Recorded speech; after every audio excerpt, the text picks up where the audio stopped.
তুমি যদি বিনা স্বার্থে কারো উপকারও করো, তবুও তুমি কারো বিশ্বাস অর্জন করতে পারবে না, কারণ স্বার্থপর মানুষের ভিড় থেকে দু একজন নিঃস্বার্থ মানুষকে চেনা সহজ নয়। হার মেনে নেওয়া আমাদের সবচেয়ে বড় দুর্বলতা।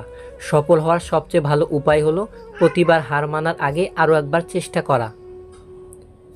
সতর্ক হও, যে জিনিসগুলি তুমি অবহেলা করছো, কখনো কখনো সে জিনিসগুলি তোমার সবচেয়ে বেশি দরকার।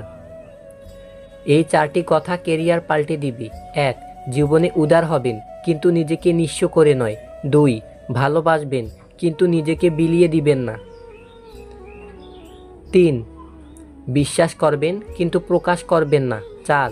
অন্যের উপদেশ অবশ্যই শুনবেন, কিন্তু নিজের সিদ্ধান্ত কখনো হারবেন না। 1000 টাকা দামের মানিব্যাগ না কিনে 100 টাকা দামি মানিব্যাগ কেনো এবং তাতে 900 টাকা রাখো। বড়লোক সাজার চক্করে ফকির হয়ে যেও না। মন আর আলমারিকে সময় মতো পরিষ্কার করবেন, নয়তো আলমারিতে জিনিসপত্র আর মনে দুশ্চিন্তা ভরে যাবে। ভাগ্য তোমার হাতে নেই সত্যি, কিন্তু সিদ্ধান্ত তোমার হাতে। ভাগ্য কখনো সিদ্ধান্ত নেয় না, তোমার সিদ্ধান্তই তোমার ভাগ্যের পরিবর্তন এনে দিতে পারে। সময় সিদ্ধান্ত নেয় জীবনে কার দেখা পাবেন। আপনার হৃদয় সিদ্ধান্ত নেয় কাকে আপনি চান। আপনার ব্যবহার সিদ্ধান্ত নেয় কে আপনার জীবনে থাকবে। পাশে থাকবে বলে আজ একলা করে গেলি তুই, স্মৃতিতেই শুধু রয়ে গেলি, সঙ্গী হয়ে থাকলি কই। একজন সৎ ব্যক্তি প্রেমিকার চোখে বোকা, স্ত্রীর চোখে গাধা, সমাজের চোখে বলদ। একজন অসৎ ব্যক্তি প্রেমিকার চোখে বুদ্ধিমান, স্ত্রীর চোখে সিংহ, সমাজের চোখে সম্মানিত ব্যক্তি। এটাই যে এখন আমাদের সমাজের বাস্তবতা। কারো সাথে স্বার্থপরের মতো আচরণ করবেন না। মনে রেখো, আজ হয়তো তোমার সবই আছে, কাল নাও থাকতে পারে। যা পেয়েছো তা যদি অল্প মনে হয়, তাহলে সারাটা পৃথিবী পেলেও তোমার দুঃখের শেষ হবে না। অভিমানে মানুষ বেশিরভাগ ক্ষেত্রেই ভুল সিদ্ধান্ত নেয় এবং কখনো কখনো তার আফসোসের সুযোগটুকুও তখন থাকে না। প্রতিবেলা ফিরিয়ে দিয়েছো, এই বেলা আর তোমাকে চাইব না।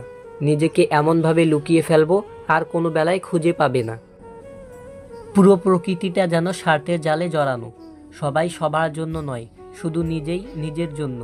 বিষয়টা চরম এক বাস্তবতা। হয়তো অনেকের উপলব্ধিটাই বাকি। এটা সময়ের ফারাক মাত্র, কিন্তু আপনাকে তা মেনে নিতে হবে। কাউকে সম্মান নাই করতে পারো, কিন্তু অযথা কাউকে অসম্মান করো না। গাধাদের ভুল ধরিয়ে দিতে যাবেন না, তারা আপনাকে অপদস্থ করবে। বুদ্ধিমানদের ভুল দেখিয়ে দিন, তারা আপনাকে সমাদর করবে। আমরা তাদের কাঁদাই যারা আমাদের পরোয়া করে, যেমন পিতামাতা, স্ত্রী।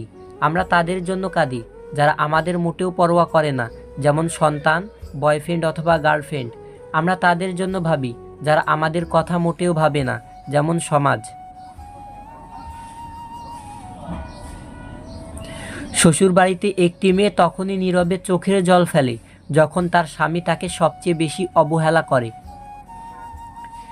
জীবনে আঘাত পাওয়া মানে হেরে যাওয়া নয়, কিংবা জীবনটাকে বৃথা ভাবাও উচিত নয়, কেননা প্রকৃত জীবন তো শুরু হয় আঘাত পাওয়ার পরবর্তী সময়টাতে। যে হারায় কেবল সেই একমাত্র বোঝে হারানোর যন্ত্রণাটা কত তীব্র। সে জানে প্রিয়জনের শূন্যতা কতটা পোড়ায়।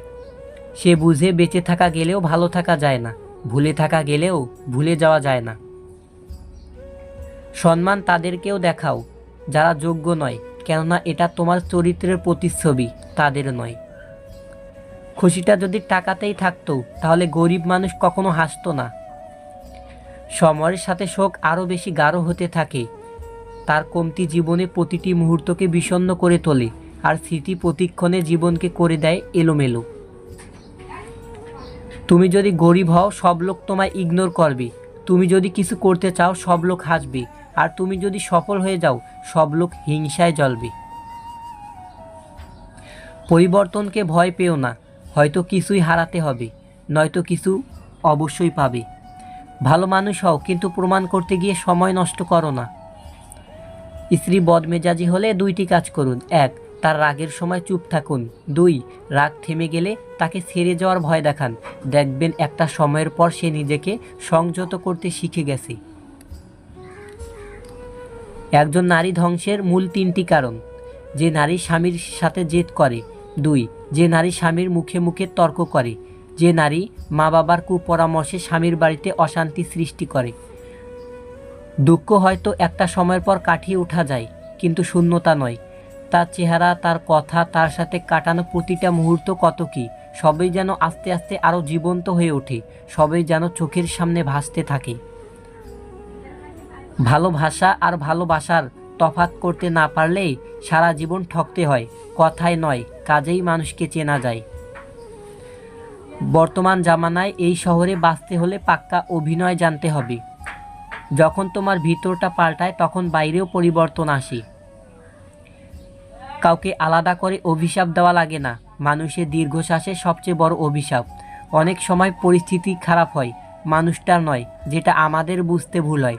জীবন থেকে পালিয়ে যাওয়া খুব সহজ, কিন্তু কঠিন হলো জীবনের সাথে লড়াই করে বেঁচে থাকা। জীবনে ঠকলে হয়তো বিশ্বাসটুকু নষ্ট হয়ে যায়, কিন্তু শেখা যায় অনেক কিছু। কারোর জন্য নিজেকে বদলে কোনো লাভ নেই, বদলাতে হলে নিজের জন্য নিজেকে বদলাও। কেউ সারা জীবন তোমার সাথে না থাকলেও তোমার মধ্যে তুমি সারা জীবন থাকবে। পেয়ে হারানোর সেই তীব্র শোক আর কারো না হোক।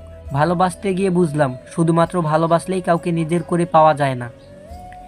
কোটিবার চিন্তা করো কোনো সিদ্ধান্ত নেওয়ার আগে, কিন্তু সিদ্ধান্ত নেওয়ার পর কখনো পিছনে ফিরবে না যদি কোটিটা সমস্যাও আসে। সংসারে কারোর উপর ভরসা করো না, নিজের হাত এবং পায়ের উপর ভরসা রাখতে হবে। অদ্ভুত ব্যাপার, মানুষ এমনই।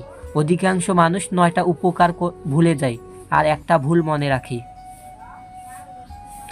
বেশিরভাগ মেয়েরা তার প্রিয় মানুষের থেকে একটু ভালোবাসা, একটু যত্ন আর ছোট ছোট কাজে সামান্য প্রশংসা, এগুলো পেলেই মেয়েটা আপনার জন্য শরীর মন কেন পুরো জীবনটাই দিয়ে দেবে।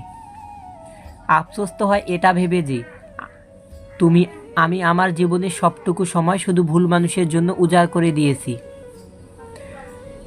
একটা কথা জেনে রেখো, কেরিয়ার গড়া ছাড়া না কেউ তোমায় সম্মান দেবে, না কেউ তোমার সঙ্গ দেবে। এজন্য খুব পরিশ্রম করো আর আমার সঙ্গে করো। গুরুত্ব থাকলে প্রত্যেকটা সম্পর্কই টিকে যায়, হোক তা ভালোবাসা বা বন্ধুত্ব। আমরা তাদের কাঁদাই যারা আমাদের পরোয়া করে, যেমন পিতামাতা, স্ত্রী। আমরা তাদের জন্য কাঁদি যারা আমাদের মোটেও পরোয়া করে না, যেমন সন্তান, বয়ফ্রেন্ড অথবা গার্লফ্রেন্ড। আমরা তাদের জন্য ভাবি যারা আমাদের কথা মোটেও ভাবে না, যেমন সমাজ। চিন্তা, ঋণ আর প্রেম মানুষ কখনো ইচ্ছে করে না, এমনিতেই হয়ে যায়। ভিডিওটির একটি কথাও যদি আপনাকে একটুও ভালো লেগে থাকে তবে প্লিজ ভিডিওতে একটি লাইক দিয়ে চ্যানেলটি সাবস্ক্রাইব করুন। ধন্যবাদ। ভালো থাকবেন, ভালো রাখবেন। আল্লাহ হাফিজ।